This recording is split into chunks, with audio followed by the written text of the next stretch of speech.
to Pass the Hot Sauce, a Roswell podcast. I'm LaRena Rose. I'm Lisa Abigail. And I'm Aliza Aura. On today's minisode, we're discussing the 1994 made-for-TV movie Roswell. There's a link in our show notes to watch the movie on YouTube, but frankly, I wouldn't recommend it. Instead, you can listen to this minisode, where we'll share with you all the highlights and the many, many lowlights of this piece of art. Is it, though? I mean, that's a question that we can debate. The movie follows the attempts of Major Jesse Marcel to discover the truth about strange debris found on a Roswell ranch in July of 1947. 30 years later, the weight of the truth, however out of this world it may be, forces him to piece together what really occurred. The story was adapted from real-life events portrayed in the book UFO Crash at Roswell by Kevin Randall and Donald Schmidt. The screenplay was written by Arthur Kopit, and the story is by him along with Paul Davids and Jeremy Kagan. None of these folks went on to do anything particularly interesting as far as I'm concerned, but Paul Davids and I went to the same elementary school, so fun fact relevant only to me. I was about to say, were you there at the same time? And then I remembered that this movie came out 25 years ago, so... I was there when he was making this movie. There we go. Yeah. It was directed by Jeremy Kagan, and the film premiered on the 31st of July, 1994 on Showtime. Oh, I was wondering what channel it was on. I knew it was a TV movie, but there is a lot of swearing in it, so I knew it couldn't be like Lifetime or ABC or anything like that. Yeah, I also knew it was made for TV, so I kept looking for commercial breaks, and I didn't see any that were really clear, which made sense when I found out it was on Showtime, which is, of course, a cable subscription channel. The music in this, as I think we all agree, was very, very dramatic, and I would like everyone to know that the composer, Elliot Goldenthal, has an Academy Award. Not for this. Oh, well, but I guess everybody's got to pay the bills somehow, so... but the music was fantastic. It was super dramatic. The best part of the movie was the music. So this was really interesting when I was looking into him. He is the creative and life partner of Julie Taymor, who, adapted The Lion King for Broadway. She also had that little Spider-Man Turn Off the Dark thing that we don't talk about. But her movie Frida was what he won the Oscar for. And he was a composer on like a million other movies. So you might see his name when you're going through some good old 90s and 2000s gems. Very cool. I thought there was a reason that music sounded good. Yeah, they hired one guy who knew what he was doing. Although I actually think for a movie this not good, the cast is amazing. They have a lot of very talented people doing a very dumb movie. Yeah, it's a good cast. Well, if it was Showtime, then, there was some money behind this, presumably. I mean, even if it didn't translate into being a good film. They just spent it all on the cast and the music, not on directing or anything like that. Or the script. I think the script is where we really fall apart here. Yeah. So for those who didn't watch the movie, you can glean a lot of the plot from our minisodes on the Roswell incident, because it does loosely follow the real-life events. But this movie picks up in 1977, which, if you listen to those minisodes, you'll know is right before the real-life Major Jesse Marcel shared his story publicly with author Stanton Friedman and others. So that's kind of how I thought the movie was going to end, with him being like, I'm going to tell my story. And instead it ends with him being like, I'm standing in a field alone and I'm sad. He's with his son. He's not alone. Yeah. So we're not going to recap the plot of this like we do for our usual Roswell episodes. We're just going to hit on some of the highlights. And I think the biggest highlight is Kyle MacLachlan playing Jesse Marcel. And Martin Sheen!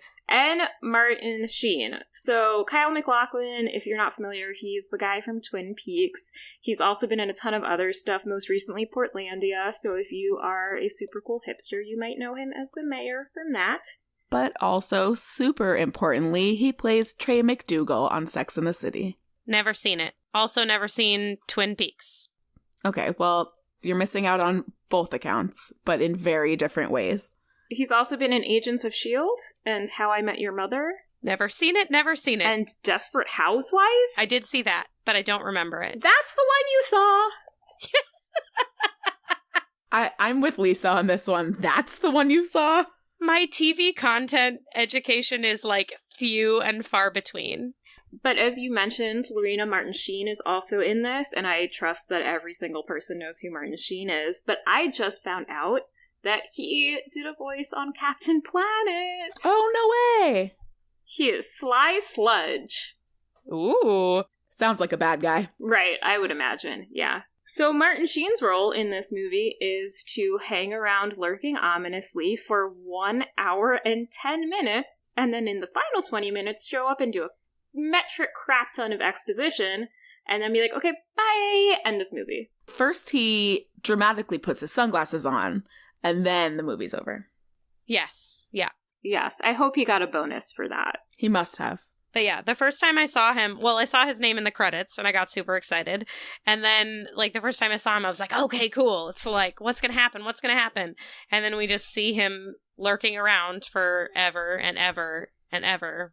It was kind of a letdown. I thought he was going to be in way more of the movie. Well, he got second billing, so he should be in way more of the movie. That's just because he's Martin Sheen. Absolutely it is. Final casting note is that J.D. Daniels, who plays young Jesse Marcel Jr., was Peter in The Mighty Ducks. So I immediately had to turn off the movie to go watch The Mighty Ducks when I noticed that. And I honestly should have just left the movie off, because it's not good. Which Mighty Ducks did you watch? I've seen The Mighty Ducks. Oh, good for you, LaRena. The first one. D2 is my favorite one. I mean, they're all classics. Because I know everybody was wondering. I think D2 was my favorite as well, although it's been quite a long time since I've seen them. I should go back and watch those. Yeah, that scene with Charlie's mom and Gordon Bombay, where she's talking about, like, figure skating and wanting to be a princess, I was just like, that's what grown-up life is gonna be like. Oh, boy. If only. All right, shall we spend the rest of this mini-sode just discussing Mighty Ducks movies? Because frankly, they're better than this. Oh, yeah. Well, I guess we should talk about this movie since we told people we were going to talk about this movie. Fine. So the YouTube video that we have linked to has Spanish subtitles.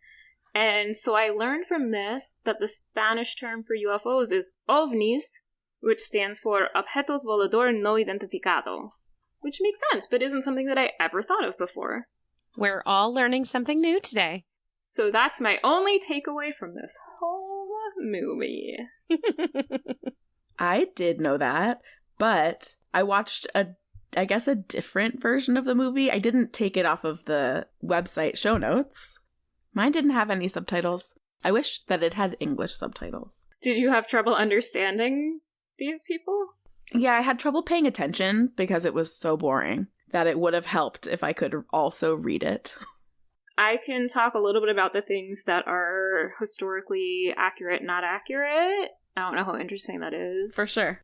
Yeah. So here's the first thing that I was like, what? They are celebrating the 30th reunion of the 509th Bombardment Group. So again, in our Roswell incident minisodes, we talked about this. This is a real group. They were the ones who were responsible for dropping the atomic bombs during World War II, and then they were subsequently stationed in Roswell. So they were the guys who were around during this and were involved in Project Mogul, the official government explanation for the crashed material. But the 30th reunion of what? It seems like they're there. They're there in 1977, so it's the 30th reunion of the 30th anniversary of the crash, but why would they celebrate that? The unit was active from 1944 to 1950, so I don't know what this was the 30th anniversary of. And also, is a unit just all the same guys for the whole 6 years? I don't know how the military works exactly, but seems weird. Also, in 1946, the 509th Bombardment Wing was renamed the 509th Bombardment Group, Very Heavy. Ooh. Which I just find delightful. That was the name of it? That was the name of it. Yep. Very Heavy. Very heavy. Yes. I just picture some, like, clearly very early hippies just being like, whoa, heavy, man. That's heavy, man. So we agreed to watch this movie, and I didn't read any synopsis or know anything about it before I found it on Google. So it was about maybe 10 minutes into the movie before I went, oh, this movie's about Jesse Marcel? Okay, cool. Or I think it started as, oh, he's a character in this movie? Cool. Then I was like, oh, no, he is the character in this movie. Yeah, so a lot of these characters are based on real people, either directly or they're composite characters or they're renamed. Yeah, I recognize so many of the names. I think that the character Sherman Carson, who's played by Xander Berkeley, who is another actor who is way too talented to be in this movie, was based on Sheridan Cavett, who we talked about in our minisodes. He's the one who essentially contradicted Marcel's story in the government's official Roswell report. So I wonder, at this time this was before that happened, but I wonder if they avoided naming him because he was still alive and they didn't want to run into any legal issues. Ooh, probably. That makes sense. Also, Dwight Yoakam, who plays Mac Brazel, is very clear in this that his name is pronounced Brazel, and we've been pronouncing it Brazel. So, yeah. I don't know if the movie's correct, but Mr. Brazel's family, if we have been pronouncing that name incorrectly this whole time, we apologize. Also, thanks for listening to our podcast. Yeah.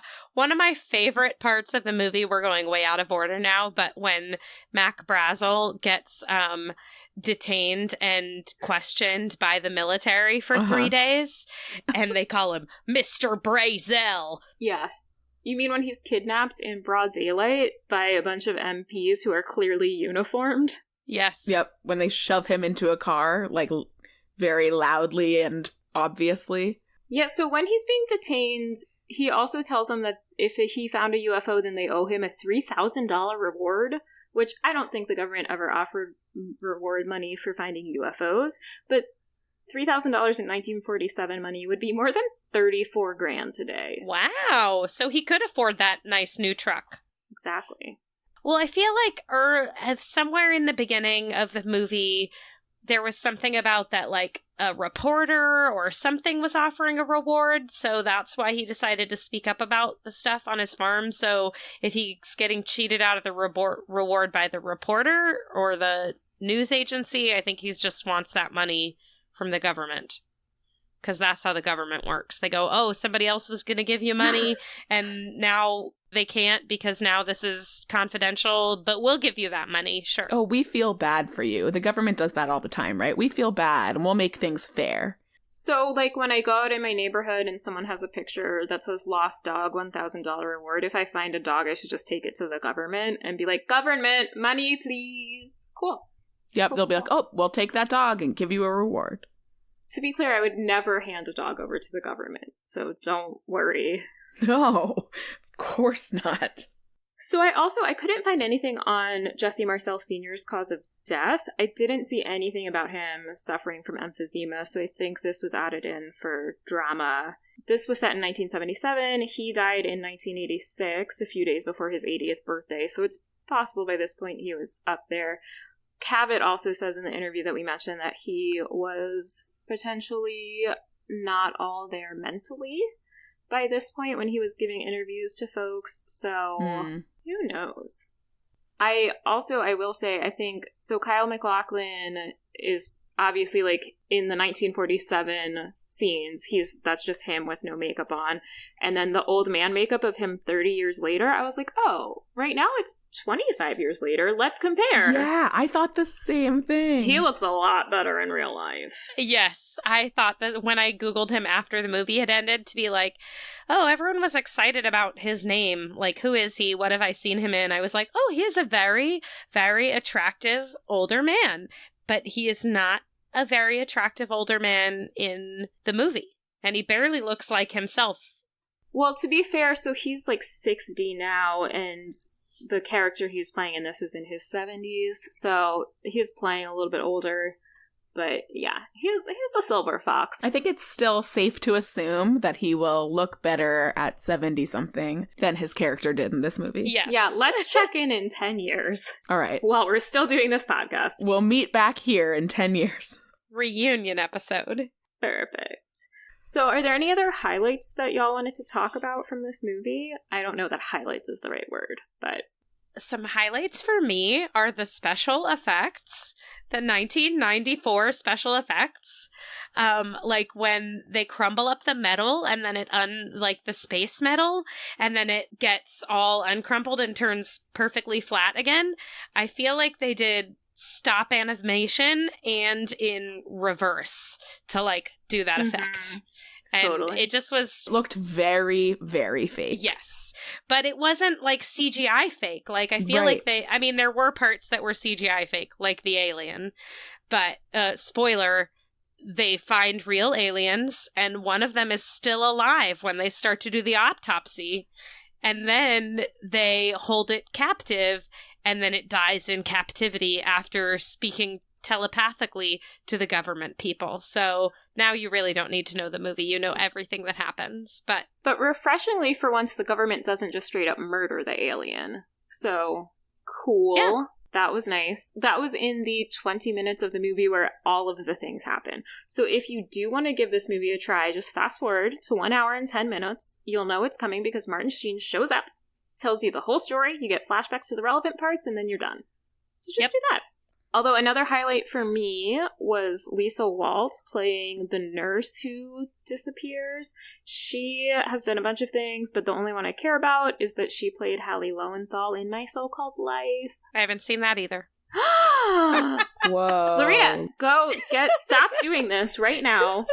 Take off your headphones, put down your microphone. Go watch My So-Called Life. What are you doing? This is just the podcast of LaRena has never seen that TV show. Oh my, no, this is one of the best television shows that has ever been made. Like, not one of the best teen shows, not one of the best 90s shows, one of the best shows, period. Consider it research. Jason Katem's worked on it. Those are the kinds of female characters he could have been writing, should have been writing, didn't write. So, the alien part was my favorite part of the movie, just because it was so ridiculous. It glowed blue. Also, what electrodes, or like what things did they have on that alien's chest to measure or monitor its heartbeat? Because, like, why would human things work on an alien's chest? Well, and they explicitly said he doesn't have a circulatory system, he doesn't have a digestive system, He doesn't have genitals, so... So why would they think he has a heart in his chest? You know, maybe he has 2 hearts. Maybe he's a Time Lord. Ooh, yeah. Ooh. Every single episode of the podcast, we're going to have to figure out who's a Time Lord. Yeah. Also, if you haven't checked out our show notes for our episode 285 South, you can find a really fun link to a supercut of people saying it's bigger on the inside, because we talked about how James Atherton definitely lived in a TARDIS. You're welcome. TARDISes, it turns out, come in all shapes and sizes. Well, all shapes. The size is always... Right. Just bigger on the inside. Yeah. Smaller on the outside. Yes. You guys are going to get really mad at me again, but that's another TV show I've never seen. Oh my gosh. Why are you even admitting this to us anymore? I'm confused about how anyone could have seen Desperate Housewives, but not seen a single episode of Doctor Who. That's really what trips me up too. I don't know. I mean, to be honest, I really don't know why I've seen Desperate Housewives. I don't know why it appealed to me in the first place. I probably felt like one of the women was beautiful. Oh wait, no, wasn't Terry Hatchett was in that show, right? And she was Lois on The Adventures of Lois and Clark, which was my TV obsession before Buffy the Vampire Slayer. That was like my first TV obsession and probably my first girl crush, although I didn't even recognize it as such at that age. But that, okay, comes full circle. That's why I watched Desperate Housewives, because Lois Lane from Lois and Clark was in Desperate Housewives. Okay, so there are pretty women on every single show that's ever been made for American television. So I would strongly encourage you to find better ones to watch. I didn't say I'm still obsessed with that show. Okay. I just said I watched it when it originally aired. When did that air? That was at least 10, 15 years ago, right? Yeah, at least. Because Arrested Development did a thing about it in their original run, so it had to be 15 years ago. They did? Yeah. There's a cute little thing where their people are protesting it, and the creator is standing there going, "It's a satire!" It's really funny. Oh, yeah. Now I remember that. I haven't seen Arrested Development either. Shut up. That's literally all this episode is going to be. Oh my God. The Roswell movie, or all the shows LaRena hasn't seen. Or LaRena gets kicked off our podcast for being bad at TV watching. I've seen Buffy. I've seen all of the WB shows from the 90s, except Charmed. I didn't like that one for some reason. I watched a couple of episodes, didn't really get into it. Like, what the hell? And then apparently I've seen Desperate Housewives. I've seen Castle many times. Castle? The Nathan Fillion one? Yes. I fucking love that show. I never watched that, but it looked real bad. It's so good. Also, Stana Katic is beautiful. All right, we need to work on your priorities. A lot of people are beautiful, okay? But she's really beautiful. I did also want to point out that nurse, when she was in that restaurant, so nervous and scared and saying, bad things could happen to me if they found out that I talked. She's talking about it in a public restaurant. Mm-hmm. Is that really the place to talk about it? Fun fact, one of the waitresses in this movie, I don't know if it's in that restaurant scene with the nurse or in one of the country club scenes, but a person listed as waitress is Jesse Marcel's real-life granddaughter. Oh, wow. Fun! That's cool. Yeah. But speaking of that nurse, this is the person who, in Glenn Dennis's account, the mortician who came forward with his story not until 1989, said that she was the nurse that he talked to, and then she disappeared, and all record of her was erased by the government, which isn't what they go with here. They say she died in a plane crash, or was it? I loved her super accurate drawing of an alien, though, that then she lights on fire to destroy the evidence. Even though it could have been a child's drawing of an alien. Yes. Whatever, Jesse Marcel's kid was hanging on to an actual piece of the UFO for at least a few days, so meh, anything goes. Another part that I did really like about this movie was in the 20 minutes of exposition from Martin Sheen, when he starts talking about the possibility of multiverses. That there's not just our one universe, but that there could be multiple universes that are like running in parallel to each other, and that maybe the aliens like found a portal through the multiverses, and so they didn't come from like light years away in another galaxy in our universe, but they came from a very similar place in like a parallel universe. Ooh. Yeah, I really enjoyed Martin Sheen's whole take on the aliens is they come through the multiverse, they warp our DNA, they inspire our spiritual leaders. What a weird set of activities for aliens. Yeah. Yes. They're like, we're gonna genetically modify you. Look, Gandhi! But yes, I've always been fascinated by the idea of multiverses. And I know we've talked in this podcast before about how much we all love the His Dark Materials trilogy by Philip Pullman. But I just finished rereading the original trilogy. And that book series deals a lot with the idea of like parallel universes, sort of multiverses, slightly different concept, I think, but very similar in a lot of ways. And I am super fascinated by that concept. So I liked that this was part of his theory about where the aliens came from. Yeah, it was very neat. Martin Sheen also gives us our first mention in the movie, but second mention on this podcast of the place where I grew up. He mentions Bethesda, which is where I'm from, Bethesda, Maryland. I'm assuming that he's talking about what at this time was Bethesda Naval Medical Hospital. It's now part of Walter Reed, or it now is Walter Reed, I guess. Anyway, they imply that the person who is at Bethesda is in a psychiatric hospital there and is writing down all his thoughts in a journal, and then it gets to be too much and he kills himself or is killed. So there's this little tease of a conspiracy going on, and then the movie's over. Yep, pretty much. They introduce all of the interesting ideas at the very, very end. Yeah. And then they're just like, well, we're done now. Yep, okay, let's go stand in a field and look artfully into the distance while some beautiful music plays, and the movie's over. Yeah, it was really anticlimactic. Yeah, I was not expecting it to end there. I mean, I couldn't wait for it to end, but when it did, I was like, oh, really? That's an interesting choice. Yeah. And is there anything else we need to talk about with this movie? Did we cover it all? I think your time would be better spent just spending 90 minutes staring at pictures of Kyle MacLachlan. Yeah, just Google him on the internet and just find some pictures of him and see how well he's aged. Or spending 90 minutes either emailing us, tweeting at us, or commenting on our Instagram to tell LaRena all the shows that she needs to watch. Perfect. Also, for anyone who, like I do, likes to decide which episodes of Roswell pass the Bechdel test, this isn't something that I've started sharing yet, but I've started recording it so that I can eventually put it in our show notes.